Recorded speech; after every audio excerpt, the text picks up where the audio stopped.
नमस्कार, आप देख रहे हैं आज तक। आपके साथ मैं हूं सईद अंसारी।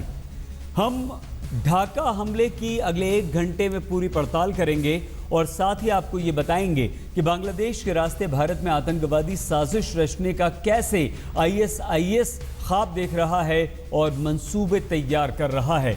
2 महीने पहले ही बांग्लादेश में आईएसआईएस के मुखिया के दावे सच साबित हो रहे हैं। मतलब ये कि बांग्लादेश की धरती से भारत की पूर्वी सीमा पर खतरा बढ़ गया है। इस बीच हम आपको ये भी बता दें कि ढाका हमले में एक भारतीय युवती की मौत भी हुई है। हमले के वक्त तारिशी नाम की ये लड़की रेस्टोरेंट में मौजूद थी। कई सारे हमारे साथ मेहमान हैं, उनसे परिचय आपका करवाएंगे, लेकिन उससे पहले देखिए हमारी ये रिपोर्ट। आतंकियों ने भले ही ढाका पर निशाना साधा हो, लेकिन उनकी नापाक नजर हिंदुस्तान पर है। यानी ढाका हमला असल में भारत को लहूलुहान करने की आतंकी साजिश का एक बड़ा प्लॉट है। बांग्लादेश की राजधानी ढाका के पॉश रेस्तोरां आर्टिसन बेकरी में हुए आतंकी हमले में एक भारतीय युवती और 6 आतंकियों समेत 20 लोगों के मारे जाने की पुष्टि हो चुकी है। मुंबई हमले में पकड़े गए पाक आतंकी कसाब की तरह ही ढाका हमले में एक जिंदा आतंकी पकड़ा। बांग्लादेश ने अभी तक हमले में शामिल संगठन का खुलासा तो नहीं किया, लेकिन आईएसआईएस के प्रोपेगेंडा चैनल ने इसे इस्लामिक स्टेट की करतूत करार दिया है। यानी आईएसआईएस के आतंकी हमारी पूर्वी सीमा पर सक्रिय हैं। ढाका में इनकी मौजूदगी भारत के लिए बड़े खतरे से कम नहीं। अप्रैल के महीने में इस्लामिक स्टेट की ऑनलाइन मैगजीन दबी के अंक में आईएसआईएस के बांग्लादेश चीफ शेख अबू इब्राहिम अल हनीफ का इंटरव्यू प्रकाशित किया गया था, जिसमें भारत पर 2 तरफा हमले की बात कही गई थी। बंगाल और भारत में रहने वाले हिंदुओं ने हमेशा से मुसलमानों और इस्लाम के खिलाफ काम किया है। आईएसआईएस के आतंकी भारत पर पाकिस्तान और बांग्लादेश दोनों सीमाओं से हमले की योजना बना रहे हैं। बंगाल में तैयार किए जाने वाले जिहादी भारत पर 2 तरफा गोरिल्ला वॉर छेड़ेंगे। इस काम में मदद भारत में मौजूद मुजाहिदीन करेंगे। बर्मा में हमने पहले ही जिहाद को मजबूत किया है। बांग्लादेश को इस्तेमाल करके भारत को किस तरह से नुकसान पहुंचाया जाए, ये इस्लामिक स्टेट का बयान इन कागज़ों में कैद है। भारत की जो आंतरिक सुरक्षा का जो ढांचा है वो इस बयान से पूरी तरह से वाकिफ़ है। सवाल ये उठता है कि जब बांग्लादेश में हम देख रहे हैं कि ऐसे गुटों का प्रभाव बढ़ता नज़र आ रहा है, तो क्यों भारत वो सारे कदम नहीं उठा रहा जो उसे उठाने चाहिए ताकि वो इस मुश्किल का डटकर सामना कर सके। इसका मतलब ये हुआ कि बांग्लादेश की सीमा से लगे पश्चिम बंगाल, असम, मेघालय, त्रिपुरा और मिजोरम आईएसआईएस के बांग्लादेश मॉड्यूल के सीधे टारगेट पर होंगे। भारत बांग्लादेश की 4096 किलोमीटर की सीमा पर बीएसएफ की तैनाती है। इससे पहले भी आतंकी संगठन होची बांग्लादेश से भारत के खिलाफ साजिशों में शामिल रहा है। सबसे बड़ी बात यह है कि बांग्लादेश से कई मुद्दों पर तनाव रहने के बावजूद यहाँ पाकिस्तान सीमा की तरह चुनौती नहीं थी। लेकिन अगर हमारी पूर्वी सीमा में आईएसआईएस ने ताकत बटोरी तो ये भारत के लिए खतरे की घंटी से कम नहीं। ढाका से स्मिता शर्मा के साथ जुगल पुरोहित, दिल्ली, आज तक। विदेश मंत्री सुषमा स्वराज ने इस हमले में एक भारतीय की मौत के बारे में जानकारी देते हुए ट्वीट किया है। बहुत दुख के साथ बताना पड़ रहा है कि आतंकवादियों ने तारिशी को मार डाला है। ढाका में आतंकवादियों ने तारिशी को बंधक बनाया था। ये ट्वीट किया है विदेश मंत्री सुषमा स्वराज ने। कई सारे मेहमान हमारे साथ हैं, लेकिन उससे पहले चंद सवाल यहां पर खड़े होते हैं। वो सवाल क्या है? ढाका में 26/11 की तरह हमला भारत के लिए क्या खतरे की घंटी है? ये एक बड़ा सवाल है और इसी पर आज हम चर्चा भी करेंगे, क्योंकि अब बांग्लादेश के रास्ते भारत पर खतरा काफी बढ़ गया है। ढाका में 26/11 की तरह हमला भारत के लिए खतरे की घंटी है। क्या बांग्लादेश आईएसआईएस का गढ़ बनता जा रहा है? और ये भी अगर ऐसा है तो भी भारत के लिए बहुत बड़ा खतरा है। बांग्लादेश में आतंकवादी वारदात के पीछे पाकिस्तान की साजिश है? अगर हाँ, जिसमें कोई शक नहीं बिल्कुल है, तो वो भारत के लिए खतरा है। पश्चिम में पाकिस्तान की तरह पूर्वी सीमा से भी अब आतंक का खतरा बढ़ गया है। पाकिस्तान से हम परेशान हैं ही, और अब बांग्लादेश से भी। वक्त रहते बांग्लादेश को लेकर मोदी सरकार क्या सतर्क होगी? ये एक सवाल हमारी सरकार के लिए है, जिसका जवाब बीजेपी के प्रतिनिधि को, सरकार के प्रतिनिधि को यहाँ पर देना होगा। तो हम सब से आपका परिचय करवा देते हैं। हमारे साथ बीजेपी के प्रवक्ता वरिष्ठ नेता डॉक्टर संबित पात्रा हैं। संबित जी, बहुत धन्यवाद आपका। हमारे साथ कांग्रेस के वरिष्ठ नेता पीएल पूनिया जी हैं, हमारे साथ retired lieutenant general Raj Kadyan जी हैं, और हम आपको सीधे, बहुत धन्यवाद काद्यान जी आपका भी और पूनिया जी आपका भी, सीधे लिए चलेंगे ढाका। हमारी संवाददाता स्मिता शर्मा सबसे पहले वहां पर पहुंची हैं, भारतीय चैनलों की रिपोर्टर के तौर पर सबसे पहले पहुंचने वाली। तो चर्चा शुरू करें उससे पहले स्मिता, आप इस वक्त की वहां की जानकारी दीजिए, क्या कुछ अभी चल रहा है इस हमले के बाद? देखिए, जस्ट अभी कुछ ही देर हुआ है मुझे यहाँ ढाका में लैंड किए हुए सईद, और आज यहाँ पर बारिश हो रही है। बारिश की वजह से, चूंकि ये शनिवार भी है, आमतौर पर सड़कों पर जो भीड़ भाड़ नज़र आती है, आज ट्रैफिक कुछ कम रहा। इस वक्त मैं गुलशन 2 इलाके में ही हूँ, और ये रोड नंबर 68 है मेरे पीछे, ठीक यहाँ से 1 किलोमीटर की ही दूरी पर मौजूद है रोड नंबर 79, जहाँ पर कल लगातार इतने घंटों तक वो तांडव रचा गया आतंक का। वहाँ हम बस कुछ ही देर में पहुंचने वाले हैं, लेकिन यहाँ पर कुछ स्थानीय लोग हैं हमारे साथ। मैं एक जरा उनसे बंगाली में आपसे बात करके सुनाने की कोशिश करती हूँ। दादा, আপনি কালকে কোথায় ছিলেন যখন এটা হচ্ছিল? কি আপনি শুনতে পাচ্ছিলেন আওয়াজ? যখন 79 নম্বর রোডের মাথা থেকে মাত্র বাইর হলাম, তখনই আওয়াজ শুনলাম এবং মানুষের দৌড়াদৌড়ি শুনলাম। এমন তো অবস্থা, পিছনের দিকে তাকানো মাত্রই আমি যখন মানুষ আমাকে বলতেছে দাদা এদিকে যান না, এদিকে কোনো ঝামেলা। তো আমি ইউনাইটেড হসপিটাল তার পাশেই, ওইদিকে আমি যাইতে থাকি। তখন ওইদিকে দেখলাম যে পুলিশের সাইলেন্ট দিয়ে ওইদিকে পুলিশের গাড়ি খুব মানুষজনকে আটকাচ্ছে। কি হলো আমি ক্লিন হলাম না। তারপরে দু একজনকে জিজ্ঞেস করলাম, যখন জানলাম যে রেস্টুরেন্টে গন্ডগোল হচ্ছে। तो ये 1 किलोमीटर की दूरी पर थे, 1 से 1.5 किलोमीटर की दूरी पर शरीफ है। ये इस दूसरे होटल में काम करते हैं, और इनका कहना है कि वो हॉस्पिटल के नजदीक थे, बहुत धमाके सुनाई दे रहे थे। एक छोटा सा सवाल लेकर वापस आपके पास सईद आ जाती हूँ। আপনার কি মনে হয় কি কালকে যা হয়েছে তারপরে ঢাকার মানুষ, বাংলাদেশের মানুষ একটু বেশি ভয় হয়ে গেছে তাদের মধ্যে আজকে? অবশ্যই আমরা সবাই এটা নিয়ে অনেক আতঙ্ক, এবং পুরা দেশটাই এটা আতঙ্কিত অবস্থায় কালকে থেকে আমরা আছি। আমরা সবাই যে যেখানে যে অবস্থা আছি, আমরা শুধু চিন্তা আছি যে কি হবে এরকম একটা মুভমেন্ট। আপনারও কি মনে হয় কি এখানে লোকেদের ভয় থাকবে, লোকেরা একটু কম বেরোবে বাইরে? একই অবস্থা, সবাই একই, কমই। আজকে লোক গাড়িই নেই, কোনো লোকজনই নেই এই এলাকায়, শুধু পুলিশ আর পুলিশ। তো আপনার কি মনে হয় এটা কারা করেছে? এটা কি ইসলামিক স্টেট কি লোকাল গ্রুপস কারা করেছে এটা? এটা সঠিক বলতে চাই। तो ये लोग कह रहे हैं कि बहन से भी मैंने लगातार बात करने की कोशिश की, तो वो होटल के बाहर ही बैठे हुए थे और कह रहे थे कि कुछ खबर नहीं मिल रही है कि वहाँ क्या चल रहा है। सुबह में वो मिलिट्री वहाँ की बांग्लादेश के घुस जाती है, उन्होंने कैसे फायरिंग की, क्या की, दोपहर 2 बजे तक कुछ खबर नहीं मिलता है। लेकिन 3 बजे के बाद खबर आती है न्यूज़ में कि भारतीय लड़की भी बांग्लादेश के हादसे में मौत का शिकार हो गई। अब प्रशासन ने आपसे संपर्क किया है क्या? प्रशासन ने हमसे भी संपर्क नहीं किया है। उन्होंने हमारे देवर से, जो वहाँ पर ढाका में इस समय, यानी तारिशी के पापा से संपर्क किया है, और वो सुषमा स्वराज ने भी उनसे बात की है और कह रही हैं कि आपको वीजा उपलब्ध कराया जाएगा जिससे आप लड़की को वहाँ ले जा सकें। अब लड़की का शव फिरोजाबाद लाया जा रहा है, ऐसा लग रहा है अभी इस सिचुएशन में, ऐसा लग रहा है कि अगर वीजा उपलब्ध हो जाता है तो वो इंडिया लेकर। ये फिरोजाबाद की लड़की है तारिशी।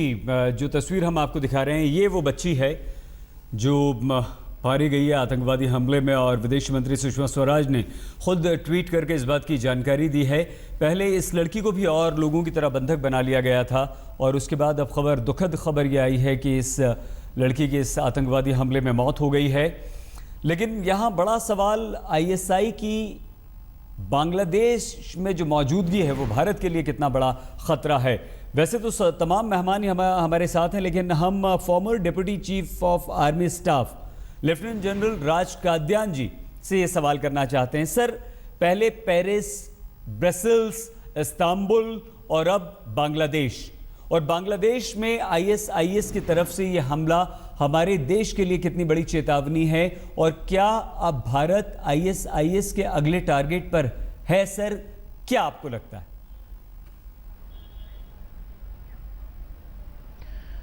ये आईसिस एक नई आतंकवादी संस्था है, 2014 में दुनिया के नक्शे पर आई है जी। ये इसने बहुत बार कहा है कि ये अपना प्रभाव पूरब की तरफ बढ़ाएंगे, जिसमें पाकिस्तान तो शामिल है ही, भारत, बर्मा, बांग्लादेश भी शामिल होंगे। ये बांग्लादेश में पहला आतंकवादी हमला नहीं है। पहले भी आईसिस ने उनकी जिम्मेवारी ली थी, लेकिन बांग्लादेश ने आज तक नहीं माना था कि आईसिस के वो हमले थे। लेकिन ये जो हमला हुआ है कल, इसका अगर हम स्तर देखें, इसकी संदिग्धता देखें, तो जाहिर है इस पर आईएसआई की मोहर लगी हुई है। पाकिस्तान में आईएसआईएस का फुटप्रिंट पहले ही है। पाकिस्तान वो हर काम करेगा जिससे भारत को नुकसान पहुंच सके। जी, ये बिल्कुल मुमकिन है कि ये उन आतंकवादी संस्थाओं के जो पाकिस्तान में रजीम के साथ मिलके काम कर रही हैं, एलईटी है, जैसे मोहम्मद है, आईएसआई भी उनसे मिलेगा और आईसिस भारत को भी टारगेट बना सकता है। देखिए, आतंकवादी हमले से 100% फुल प्रूफ कोई प्रोटेक्शन नहीं है। वो लोग जिनको इंडोक्ट्रिनेशन के जरिए ब्रेन वॉश कर दिया है, जो मारने पर आमादे हैं और मरने के लिए तैयार हैं, कोई भी 100% प्रोटेक्शन नहीं हो सकती। हमलों से बचने के दो तरीके हैं। सबसे पहला, सबसे अच्छा है वो प्रिवेंटिव, कि हमले को रोका जाए। मैं समझता हूं भारत की इंटेलिजेंस एजेंसीज काफी हद तक इसमें कामयाब हैं।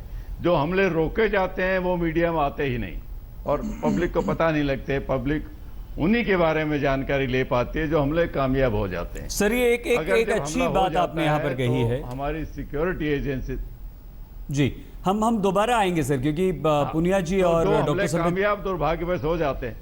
जी, इन्हें भी शामिल कर लेते हैं। पीएल पुनिया जी, राज काद्यान जी ने कहा कि हमारी इंटेलिजेंस अच्छी है, हमारी सिक्योरिटी फोर्सेस जो हैं वो बढ़िया काम कर रही हैं, कई सारे हमले हम रोक देते हैं जो मीडिया में नहीं आ पाते। आपको क्या लगता है कि हमारी सरकार इतनी अलर्ट है, हमारी सुरक्षा एजेंसियां इतनी सचेत हैं और हमारी खुफिया एजेंसीज जो हैं वो इतनी इक्विप्ड हैं कि वो इस तरह के हमले रोक पाने में सक्षम हैं? और अभी तक की सरकार के जो भी कदम है, क्या आप उससे संतुष्ट हैं? और आप बांग्लादेश में इस हमले के बाद भारत पर कितना बड़ा खतरा पुनिया जी देखते हैं? देखिए, इस बात में कोई शक नहीं है कि हिंदुस्तान की आर्म्ड फोर्सेस वो best in the world, number 1 in the world है। और जो विषम से विषम परिस्थिति में भी बहुत शानदार बहादुरी के साथ काम करते हैं, इसमें कोई शक की बात नहीं। और हमारी इंटेलिजेंस एजेंसियां भी समय समय पर अपने जो चुनौतियां हैं उसको पूरी खरी उतरी हैं। जो अभी हमला हुआ है, आतंकी हमला हुआ है ढाका में, ये बहुत ही चिंता का विषय है, खासतौर से हिंदुस्तान के लिए। हम अपने राष्ट्र को किसी तरह से सुरक्षित रखें जी, ये हमारी सब हिंदुस्तानी की 125 करोड़ की जनता को चिंता होनी चाहिए और सरकार भी उसमें सम्मिलित होनी चाहिए। और ज़रूरत इस बात की है कि कोई ग्लोबल कंसेंसस इसके ऊपर बने। जी, पाकिस्तान आतंकवाद की जननी है, और लेकिन धीरे धीरे वो भी उससे पीड़ित होने लगे, तो वो भी कहने लगे कि आतंकवाद से छुटकारा मिलना चाहिए। बिल्कुल ठीक है, लेकिन पुनिया जी बहुत अच्छी बात आपने कही। यहाँ पर दोबारा आपके पास आएंगे सर। आपने सिक्योरिटी फोर्सेस की तारीफ की है, आपने हमारी खुफिया एजेंसीज की तारीफ की है, और डॉक्टर संबित पात्रा, शायद पहली बार ऐसा हो रहा है कि कोई विरोधी खुलकर और सरकार की भी तारीफ कहीं ना कहीं दबे शब्दों में पुनिया जी की तरफ से आई है। तो डॉक्टर संबित पात्रा के पास बस हम अब से कुछ ही देर में पहुंचेंगे और उनसे ये पूछेंगे, बांग्लादेश में आतंकवादी हमला, आईएसआईएस ने ली जिम्मेदारी और खतरा बढ़ रहा है हमारे देश पर। जो मेहमान हमारे साथ हैं उनमें डॉक्टर संबित पात्रा के पास इस वक्त हम आपको लिए चलते हैं। डॉक्टर संबित, अच्छा लगा आज राज काद्यान जी ने ये कहा कि बहुत सारे हमले हमारे सुरक्षा एजेंसीज बचा लेती हैं, वो मीडिया में नहीं आ पाते, ये राहत की बात है। पीएल पुनिया जी की बात बहुत अच्छी लगी डॉक्टर संबित, उन्होंने तारीफ की, सरकार पर ज़बरदस्ती कोई आरोप नहीं लगाया जो आमतौर पर विपक्ष लगाता रहता है। लेकिन डॉक्टर संबित पात्रा, जो ये खतरा बड़ा हो गया है, उससे निपटने के लिए वैसे तो हमारी सरकार, हमारी एजेंसीज सक्षम है, लेकिन क्या आपको लगता है कि हमें थोड़ा सा और अलर्ट होना पड़ेगा और कदम उठाने पड़ेंगे ताकि अपने आप को पूरी तरह से हम सुरक्षित करने की कोशिश कर पाएं? और कैसे? देखिए, पहली बात तो है कि मैं तारिशी के लिए प्रार्थना करता हूं। हिंदुस्तान की बेटी आज हमारे बीच में नहीं रही, जिस प्रकार बांग्लादेश में, ये बहुत दुख का विषय रहा है। दूसरी बात है, इसमें कोई दो मत नहीं है, राज काद्यान जी ने सही कहा, जितना भी अलर्ट रहे उतना कम है और ज़्यादा से ज़्यादा अलर्ट रहना चाहिए। और इसमें भी कोई सच बात नहीं, इसमें भी कोई दो मत नहीं है। बिल्कुल सच कहा पुनिया साहब ने कि हिंदुस्तान की जो आर्मी है, हिंदुस्तान की जो इंटेलिजेंस फोर्सेज हैं, उनको हैट्स ऑफ है, उनको हम सलाम करते हैं कि उनके कारण से आज हम सुरक्षित हैं और हम चैन की नींद सो पाते हैं। मगर कुछ विषय बड़े ऑब्जेक्टिवली देखने की आवश्यकता है। बांग्लादेश में जो हुआ है उससे कुछ पैरेलल ड्रॉ करके शिक्षा भी लेने की आवश्यकता है, क्योंकि हम लोग एक ऑब्जेक्टिव डिस्कशन कर रहे हैं। आज ही के दिन एक और हेडलाइन चल रहा है कि किस प्रकार हिंदुस्तान में जब एनआईए ने कुछ लोगों को आईएस के संदिग्ध होने के कारण उन्हें गिरफ्तार किया, तो हमारे ही एक नेता जो कि मेंबर ऑफ पार्लियामेंट है ओवैसी, उन्होंने कहा कि मैं लीगल एड सप्लाई करूंगा और उनके लिए लड़ूंगा। इसलिए हम सबको आज एकजुट होने की आवश्यकता है। छोटी राजनीति को और हर चीज को वोट की राजनीति में तौलने की कोशिश करना, ये मुझे लगता है हिंदुस्तान के ऊपर प्रहार होगा। और ऐसे में हम दो पॉलिटिकल पार्टीज के नेता यहां बैठे हैं, हमको हाथ मिला लेना चाहिए कि किसी भी कीमत पे चाहे कुछ हो जाए, वोट यहां जाए, वोट वहां जाए, हिंदुस्तान की सुरक्षा कहीं नहीं जानी चाहिए, वो बिल्कुल हमारे साथ होनी चाहिए। और किसी भी कीमत पे हमें हमारे हिंदुस्तान के अंदर इस प्रकार के भविष्य में किसी अटैक को होने नहीं देना चाहिए। बहुत अच्छी बात की। और सर्वोपरि है डॉक्टर संबित पात्रा हिंदुस्तान की सुरक्षा, क्योंकि हिंदुस्तान सुरक्षित है, हमारी सीमाएं सुरक्षित हैं, तभी आप और हम सुरक्षित हैं, हमारे बच्चे सुरक्षित हैं। पुनिया जी और राज काद्यान जी आपके पास भी आएंगे, लेकिन ये जो खतरा मंडरा रहा है हमारे देश पर, इससे कैसे निपटा जाए, एकजुटता कैसे हो, जिसका जिक्र यहां पर डॉक्टर संबित पात्रा ने कहा किया, और राजनीति कैसे बंद हो देश के नाम पर। कम से कम राष्ट्रहित सर्वोपरि होता है। हमारी सेनाएं, हमारे सिक्योरिटी फोर्सेस जो हैं वो अपना पूरा दमखम लगाती हैं देश को सुरक्षित रखने के लिए। पुनिया जी, जिस तरह से डॉक्टर संबित पात्रा ने कहा, आप सहमत हैं कि राष्ट्रहित के आगे हमें निजी हित और कम से कम राजनीति को दूर रखकर देश सर्वोपरि रहे, उसकी सुरक्षा सर्वोपरि रहे, कुछ ऐसे उपाय करने चाहिए जिनकी कमी नजर आती है आप राजनीतिक दलों में? सर नहीं, राष्ट्रहित तो सर्वोपरि रहना चाहिए और रहता भी है। राष्ट्र के लिए ना तो कोई राजनीति है, ना कोई अन्य कोई पहलू है। और जो संबित पात्रा जी अभी कह रहे थे, जो MIM के ओवैसी साहब, तो ओवैसी साहब के बयान को बहुत ज़्यादा तूल नहीं देना चाहिए, उसको बहुत इम्पोर्टेंस नहीं देना चाहिए। उन्होंने सिर्फ यही कहा है कि जो नौजवान पकड़े हैं वो निर्दोष हैं और उनको न्यायालय में मैं उसको मदद करूंगा। तो न्यायालय के माध्यम से तो सभी स्वतंत्र हैं। उन्होंने कोई बहुत ज़्यादा कोई अजीब सी बात नहीं कही है, तो इसलिए उसको बहुत महत्व नहीं देना चाहिए। और मैं इस बात के भी पक्षधर हूँ कि जो भी देश के खिलाफ अगर कोई काम करता है, आतंकवादी गतिविधियों में दूर दूर तक भी अगर उसमें लिप्त रहता है जी, तो उसके खिलाफ कार्रवाई होनी चाहिए। सर, रोकना पड़ेगा यहाँ पर आपको। होते हैं हाजिर, देखते रहिए।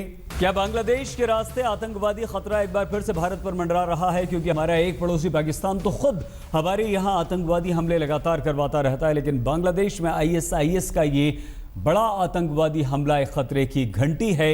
एक भारतीय लड़की की भी इस की रहने वाली ये लड़की है और लड़की के परिजनों तक हम पहुंचे।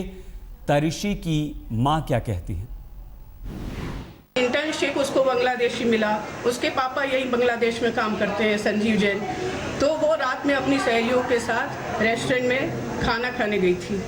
अचानक खबर आती है कि वहाँ पर टेरर अटैक हो गया है, टेररिस्ट आ गए हैं, सारे अटैक हो गया है। हम लोग रात भर टीवी देखते रहे कि कुछ न्यूज़ आए, उसके बारे में कुछ न्यूज़ आए। अपनी बहन से भी मैंने लगातार बात करने की कोशिश की, तो वो होटल के बाहर ही बैठे हुए थे और कह रहे थे कि कुछ खबर नहीं मिल रही है कि वहाँ क्या चल रहा है।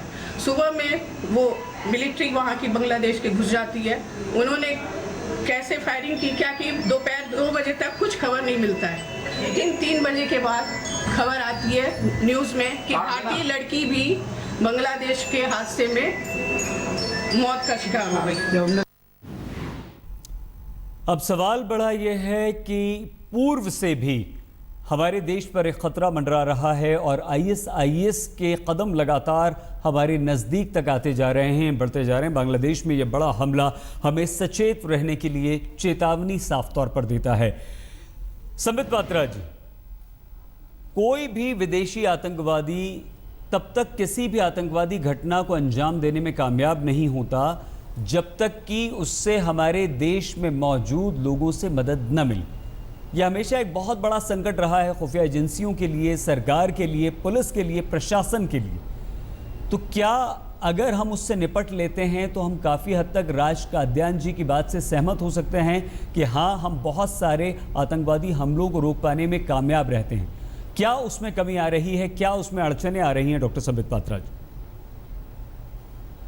देखिए, इसीलिए मैंने कहा कि बड़े ऑब्जेक्टिवली बात करने की आवश्यकता है, इसको डिसेक्ट करके एक एक पहलू को देखने की आवश्यकता है। एक छोटा सा उदाहरण दे रहा हूं, राज काद्यान जी बैठे हैं, वो विशेषज्ञ हैं, वो ज़्यादा इस पे बोल पाएंगे।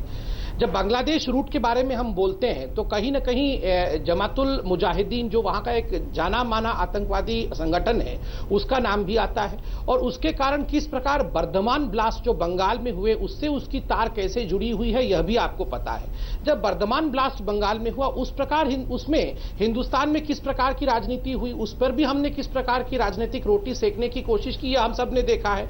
तो इसीलिए मैंने आरंभ में कहा कि जब हिंदुस्तान में किसी प्रकार का ब्लास्ट होता है, कुछ लोग अरेस्ट होते हैं, तो उस पर हमारी राजनीतिक पार्टियां जो तुरंत राजनीति करने का प्रयास करती है उसका अंजाम हमेशा खराब होता है। बाटला हाउस एनकाउंटर में हमने देखा था कि कितनी राजनीति हुई। बाद में उसी बाटला हाउस एनकाउंटर का एक आतंकवादी अपना वीडियो रिलीज करता है जो कि आईएस का होता है। तो आप बताइए, बिना हम अपने जांच एजेंसियों पर भरोसा किए हम अपनी राजनीति के कारण जब राजनीतिक रोटी सेकते हैं तो इससे हिंदुस्तान की जो सिक्योरिटी है वो कमजोर हो जाती है, हमारी सिक्योरिटी फोर्सेस का मनोबल भी गिर जाता है। एक छोटी बात देखिए, मैं पुनिया जी का बड़ा सम्मान करता हूं। पुनिया जी ने अभी कहा ओवैसी जी की बातों को ज्यादा ध्यान मत दीजिए, उन्होंने ऐसा ही कह दिया।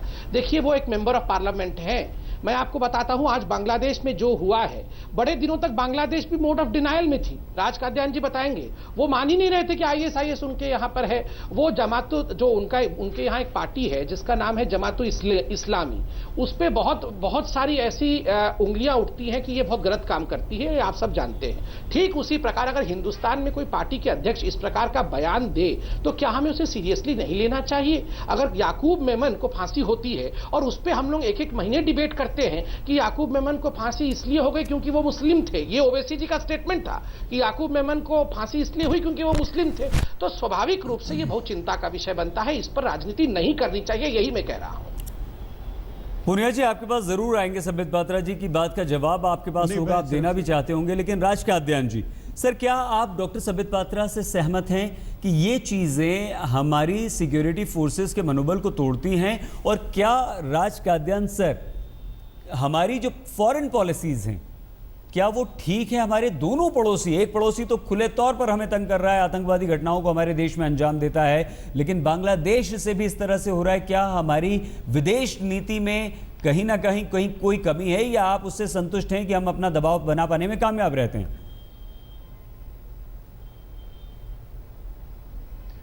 देखिए, पहली बात तो मैं आज बहुत मुझे खुशी होती है कि आज ये पहली डिबेट है जब इसमें पार्टी की बात कम हो रही है, देश की ज़्यादा बात हो रही है। आतंकवादी हमले देश की सुरक्षा से ताल्लुक़ रखते हैं, ना वो कांग्रेस से ताल्लुक़ रखते हैं, ना वो बीजेपी से ताल्लुक़ रखते हैं।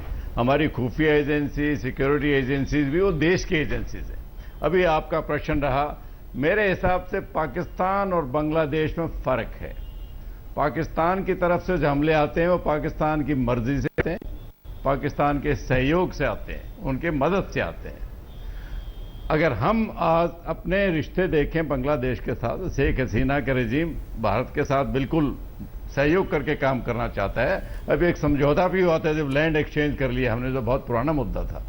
वहाँ से जो हमले अगर आ रहे हैं, अभी भी मदद आ रही है, वो बांग्लादेश हुकूमत के बावजूद आ रही है। इतिहास को अगर हम देखें, 71 से पहले तो वो ईस्ट पाकिस्तान था। हमारे जितने उग्रवादी नागालैंड, मिजोरम, जहाँ इंसर्जेंसी शुरू हुई थी, उनको बेस ईस्ट पाकिस्तान में मिलते जाते थे।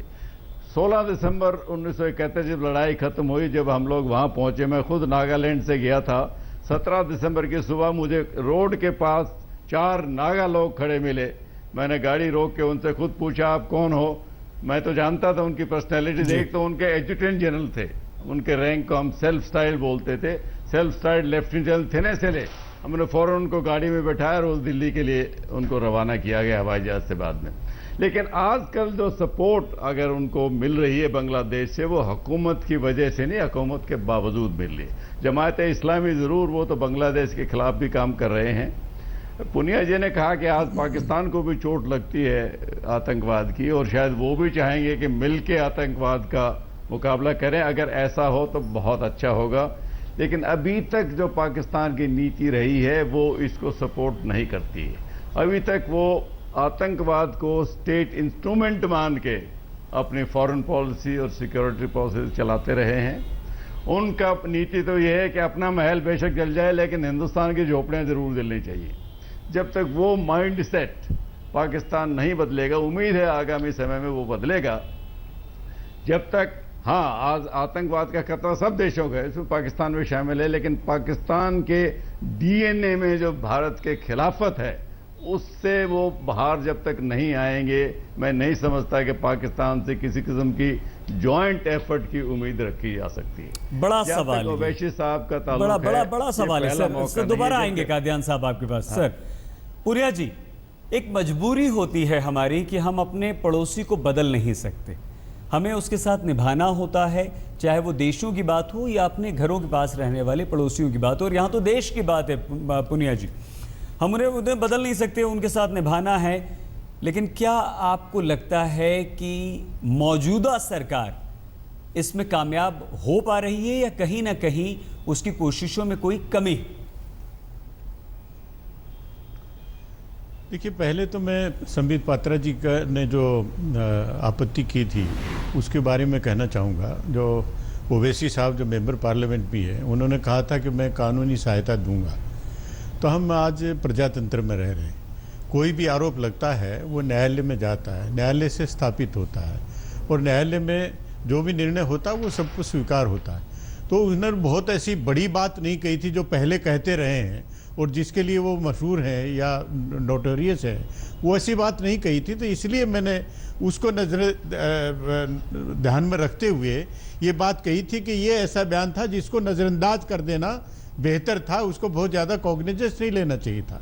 जहाँ तक जो आतंकवाद से देश को सुरक्षित रखना और उसके लिए सरकार जो प्रयास है उसके बारे में आपने सवाल पूछा जी। देखिए, अभी बांग्लादेश से जो घटना हुई है वो जनरल साहब ने सही कहा कि वहाँ सरकार हमारे विरोध बनी है जिस तरह से पाकिस्तान है, और वहाँ पर की जो घटना है वो सरकार के बावजूद हो रही हैं, उस सरकार के द्वारा नहीं हो रही है। जो पाकिस्तान से जो आतंकवादी घटनाएं हो रही हैं, आतंकवादी एंटर करते हैं, उसमें तादाद काफ़ी बढ़ी है। और उम्मीद ये थी कि जो वर्तमान सरकार के द्वारा इनिशिएटिव लिए गए, यहाँ तक कि प्रधानमंत्री स्वयं वहाँ लाहौर उनको वहाँ के प्रधानमंत्री को विश करने चले गए, और भी जो ऐसा लगता है जैसे सरकार थोड़ा बहुत नरमी का रुख अपना रही है। जो 2014 के चुनाव के दौरान में जो सख्त अल्फाज इस्तेमाल किए गए थे, और ऐसा लगता था कि सरकार बनते ही पाकिस्तान जरा सा भी अगर हिम्मत करेगा तो उनको करारा जवाब दिया जाएगा। और वो आज जो परिस्थितियां हैं, मैं कोई बहुत ज़्यादा विस्तार से इस बारे में नहीं कहना चाहता, लेकिन प्रधानमंत्री जी ने तो एक इनिशिएटिव लेके एक दिखाया कि चलिए हम इसके बावजूद हम आपके यहाँ आते हैं, आपका स्वागत करते हैं, आपको बधाई देते हैं। लेकिन उसके फ़ौरन बाद पठानकोट का हमला होता है, और पठानकोट का हमले पे हमने उनको एविडेंस दिए। एविडेंस देने के बाद उन्होंने कहा कि नहीं, हमारे टीम आएगी, JIT आएगी, वो उसकी जांच करेगी, और जाके वापस जाके कहते हैं कि नहीं, हमें कोई एविडेंस नहीं दिया, और इस घटना के लिए तो हिंदुस्तान ही दोषी है। तो ये इस तरह की बातें होने के बावजूद जब हमारी बारी आई कि NIA को वहाँ जाना है, तो NIA को वो कहते हैं कि नहीं, अभी हम और आंकड़े इकट्ठे कर रहे हैं और अभी समय नहीं है।